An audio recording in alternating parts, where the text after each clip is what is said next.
krejt ngushëllimin e gjejnë te liria e vendit, te shteti i Kosovës, te institucionet e vendit, se s'kan tjetër ngushëllim, sepse të dashuritar nuk kthehen më. Ty të vjen keq, normalisht që ndihesh shumë keq për njerëzit, deri në që mos e lejojnë veten e tyre të manipuluan nga politika ditore. Ata janë ekstremisht të manipuluar. Ata nuk janë të vetëdijshëm as çka flasin. Ata nuk janë të vetëdijshëm as kujt i drejtohen.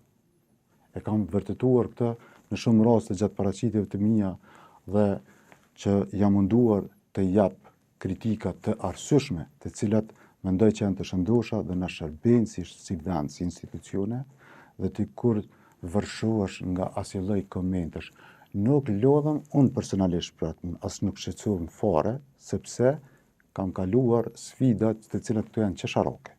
Kur i dëgjon, ty të vjen keq se si edhe pas gjithë kësaj kohe, njerëzit e lejojnë veten të keqpërdoren deri në atë mos, të manipulohen deri atë mos. Kam dëgjuar të them të drejtën, ti ke njëri serbise, a je e ki nonën sërbe, lloj fyresh që prap po e them, dëbojnë me të ardhë keq pse nuk kemi arritur pak në një nivel më të natë si shoqni. Pse jemi kaq ekstrem të polarizuar. Pse krijohet kaq shumë kjo rrethje pa asnjë lloj arsye. Jeni ndonjëherë i thyer, i shqetësuar lidhur me Jo për veten time. Gjendjen që ka ra shoqëria jonë është manipuluar për faktin që të akuzosh njerëzit që kanë çdo gjë, siç e përmenda në këtë rast familjen Demaku, edhe tash të akuzohen në këtë grup, në afërsi me listën serbe. Po unë kam parë, prapë po e them, që ata njerëz, siç është ajo shprehja, fali se nuk din çfarë thonë. Fali se nuk din çfarë bojnë.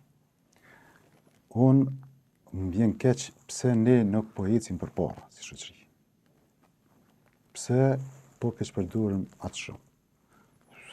Unë personalisht kam kapacitete që ti kaloj me lehtësi individualisht këto. Unë vjen keq kur për shembull i dëgjojnë të afërmit tanë, prindë tanë. Për shembull e kam rastin familje gruaja Hoxhës që ju ka vrarë burrin e ka dëshmuar, 2 djemt i ka dëshmuar.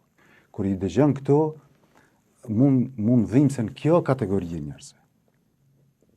Domethënë që jetojnë me vujtjet e tyre tërë këto vitet deri në fund të jetës, sepse nuk kompenzohen humbjet që i kanë pasur asmaja. Dhe ata krejt ngushëllimin e gjejnë te liria e vendit, te shteti i Kosovës, te institucionet e vendit, se s'kan tjetër ngushëllim, sepse të dashuritar nuk kthehen më.